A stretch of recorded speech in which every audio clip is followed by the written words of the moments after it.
আপনার এই জীবনে যারাই আপনাকে কষ্ট দিয়েছে, আল্লাহ দিয়েছে নাকি পরিবারে দিয়েছে? আল্লাহ দিয়েছে না বন্ধু দিয়েছে? জোরে বলেন না, আল্লাহ দিয়েছে না পরিচিতরা দিয়েছে? আল্লাহ দিয়েছে না অপরিচিতরা দিয়েছে? আপনার সাথে বাটফারি কি আল্লাহ করেছে না বন্ধু করেছে? তো যত কষ্টের মূল সবাইকে বের করে দিলেন, যা বাইরে। সবাইকে অন্তর থেকে বের করে দিলেন, মানে তাদের আর কোনো টেনশনও নাই, আশাও নাই, চাওয়াও নাই, কষ্টও নাই। আর একটু জোরে বলেন না সুবহানাল্লাহ। যার মনে যার প্রতি চাওয়া আশা বেশি, তার মনে তত বেশি কষ্টও বেশি। কথা বলেন রে ভাই। আপনাকে আমি কষ্ট দিলে এক লেভেল, কিন্তু আপনার ভালোবাসার মানুষ যদি আপনাকে হালকা খোঁচা মাইরেও কথা বলে, সেটা আপনার এখানে ভেঙে যাবে, ভেঙে যাবে। কেন? ওর প্রতি আশাও করেছেন বেশি, স্বপ্নও দেখেছেন বেশি। কথা বলেন ঠিক কি না? আল্লাহ বলে যে মনে কষ্ট দেওয়ার মতো কাউরে রাখতে পারবি না, বাইর কর। আল্লাহ আমি সবাই বের করলাম। আল্লাহ পাক বলে যে এবার কারে রাখছস? আল্লাহ শুধু তোমারে রাখছি, ইল্লাল্লাহ, তুমি আছো। আল্লাহ পাক বলে যে আমি তো একা থাকবো না।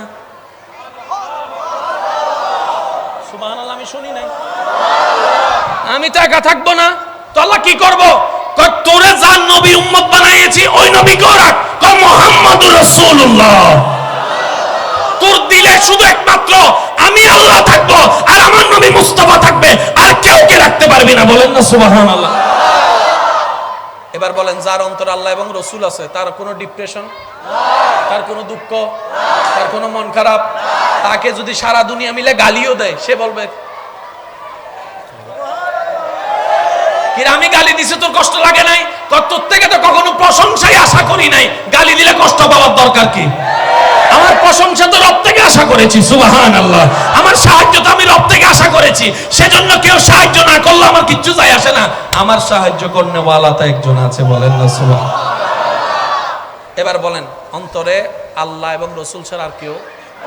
জোরে বলেন, আল্লাহ এবং রসুল ছাড়া আর কেউ? এবার বান্দা জিজ্ঞেস করে, আল্লাহ তুমি তো বলছো মাকে ভালোবাসতে, তো ভালোবাসা তো কান দিয়ে যাও না, মন দিয়ে না ভালোবাসতে হয়। তো মারে যদি মনে না ঢুকায় ভালোবাসবো কেমনে? তাহলে এখন তোমার কথা কেমনে রাখবো? আল্লাহ পাক বলে যে তুমি বুঝো নাই, তুমি নিজ দায়িত্বে তোমার মন গড়ে আমাকে এবং আমার রসুলকে ফিট করো।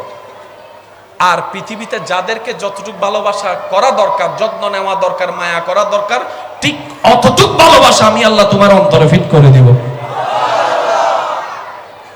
এখন বলেন, আমরা যাদেরকে ভালোবাসে দুঃখা খাইছি, তাদেরকে কি আল্লাহ ফিট করছেন? আমরা ফিট করছি? এই ফ্যাস লাগছে এই জায়গায়, ফ্যাস লাগছে এই জায়গায়। কথা বলেন আরে ভাই। এবার আসেন, যার এটা শান্তি,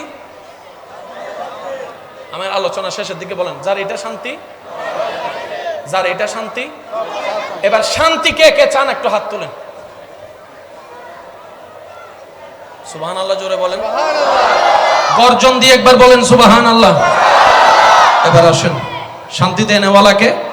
এবার আল্লাহ একটা শর্ত লাগিয়ে দিয়েছেন, হুয়াল্লাযী আনজালাস সাকিনাতা ফি কুলুবিল মুমিনিন। আমি আল্লাহ জাত তার অন্তরে শান্তি দিই না, যে মুমিন হবে তার অন্তরে এমন শান্তি দিব, আগুনের মধ্যে পড়েও সে মুস্কি মুস্কি হাসতে পারবে। মুমিন না হলে তুমি পারবা? জোরে বলেন না, পারবা? আর মুমিন হওয়ার জন্য যত ক্রাইটেরিয়া দরকার, তার মধ্যে অন্যতম ক্রাইটেরিয়ার নাম হচ্ছে ধৈর্য। তো ধৈর্য জিনিসটা কি? এক কথাই বলি, শুনেন, ধৈর্য ছাড়া কেউ সফল হয়ও নাই, হবেও না। ধৈর্য ছাড়া কেউ শান্তি পায়ও নাই, পাবেও। ধৈর্য মানে কি? এক কথাই বুঝেন, যাই হোক খুশি মনে শুধু আলহামদুলিল্লাহ বলবেন। যাই হোক যেমন হোক খুশি মনে শুধু একটা কথা বলবেন, কি? আমি সবার মুখে শুনতে চাই, কি? আরো জোরে বলেন, কি?